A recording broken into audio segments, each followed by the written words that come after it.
दोस्तों, एक घना जंगल था। उस जंगल में चिड़ियों का राजा नीलू रहता था। उसकी 3 बेटियां थीं। नीलू अब बूढ़ा हो गया था। वह सोच रहा था कि मैं अपना राजा किसे बनाऊंगा। एक दिन वह अपनी तीनों बेटियों को अपने पास बुलाता है। नीलू ने अपनी सबसे बड़ी बेटी से पूछा, तुम किसकी कमाई खाती हो? पिताजी, आप जानते हैं कि मैं आपको सबसे ज़्यादा प्यार करती हूँ। मैं आपकी कमाई खाती हूँ। मैं ही सबसे ज़्यादा आपको प्यार करती हूँ। आपके बुढ़ापे में मैं आपका बहुत अच्छे से ध्यान रखूँगी। मझली बेटी, तुम बताओ, तुम किसकी कमाई खाती हो? चाची, मैं भी आपको बहुत प्यार करती हूँ। मैं भी आपकी ही कमाई खाती हूँ। मैं भी तो आपके ही भरोसे जिंदा हूँ। इस तरह से दोनों बेटियों ने अपने पिता से झूठ बोला, क्योंकि दोनों बहुत चालाक थीं और दोनों चाहती थीं कि मुझे ही साम्राज्य मिल जाए। नीलू भी अपनी बेटियों के इस चालाकी को नहीं समझ सका। वो भी उनके जाल में फंस गया। उसे नहीं पता था कि ये सब झूठ बोल रही हैं। मेरी प्यारी छोटी बेटी, तुम बताओ, तुम किसकी कमाई खाती हो? पिताजी, मैं अपनी किस्मत की कमाई खाती हूँ। मैं आपको प्यार तो जरूर करती हूँ, लेकिन जो आपने पूछा है उसका उत्तर मैं सीधे दे रही हूँ। मैं अपने बहनों की तरह लालची नहीं हूँ। मैं आपको बहुत प्यार करती हूँ, पर मैं अपनी किस्मत की कमाई खाती हूँ। दुष्ट लड़की, तू अभी के अभी मेरे नगर से निकल जा। तू बहुत ही लालची और स्वार्थी है। पिताजी, आप मुझे गलत समझ रहे हैं। मैं ना दुष्ट हूँ, ना ही स्वार्थी हूँ। मैंने तो सही सही जवाब दिया है।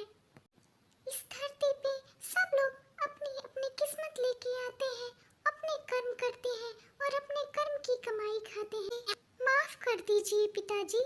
ए दुष्ट लड़की, तू मेरे नगर से अभी के अभी तुरंत निकल जा। मैं तुझे यहाँ एक पल भी नहीं देखना चाहता। ऐसा ना बोलिए पिताजी, ऐसा ना बोलिए।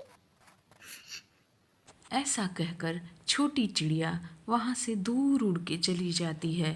पर नीलू राजा बहुत ज़्यादा बीमार हो जाता है। उसकी दोनों बेटियाँ सोच रही थीं कि राज्य मुझे मिल जाए। वो दोनों आपस में ही लड़ती रहती हैं। बेबस नीलू सब सुनता रहता पर कुछ नहीं कर पाता।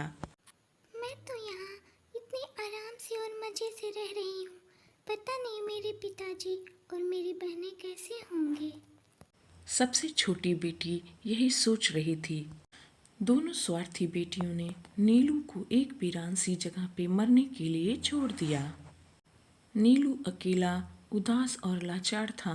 वह दिन भर रोता ही रहता था। नीलू की सबसे छोटी बेटी उसको ढूंढने के लिए निकली। उसे अपने पिता की बहुत याद आ रही थी। अचानक से उसे अपने पिता का रोना सुनाई दिया। वह अपने पिता के पास आती है और पिताजी, पिताजी, आप यहाँ कैसे आए हैं? तुम्हारे जाने के बाद सब बदल गया बेटी। मेरी दोनों बेटियों ने मुझे घर से निकाल दिया और यहाँ मरने के लिए छोड़ दिया है। अब तो मैं कहाँ जाऊँ? नीलू अपनी सारी दास्तान अपनी छोटी बेटी से बताता है। कैसे उसकी लालची लड़कियों ने उसे यहाँ पहुँचा दिया और उसका साम्राज्य हड़प लिया। नीलू लगातार रो रहा था और अपने बारे में बता रहा था। छोटी बेटी ने अपनी बहनों को सबक सिखाने की बात सोची। उसे आश्चर्य हो रहा था कि उसकी दोनों बहनें कैसे इतनी लालची और स्वार्थी हो गई हैं और अपने बूढ़े पिता को यहाँ मरने के लिए छोड़ गई हैं। क्या धन दौलत ही सबसे बड़ी चीज़ होती है? नन्ही चिड़िया अपने पिता को लेकर घर के लिए उड़ चलती है। नदी, नाले, रास्ते सब पार करते हुए वो अपने घर की तरफ चलते थे। दोनों जब घर पहुंचते हैं तो वहाँ पे वो दोनों नहीं थे। छोटी चिड़िया अपनी बहनों को आवाज़ देती है। उसके बाद दोनों बहनें आती हैं। तुम दोनों ने पिताजी के साथ अच्छा नहीं किया।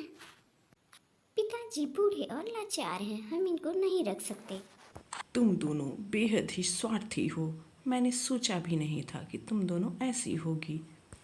दोनों स्वार्थी लड़कियों को पिता अपने साम्राज्य से बेदखल कर देता है।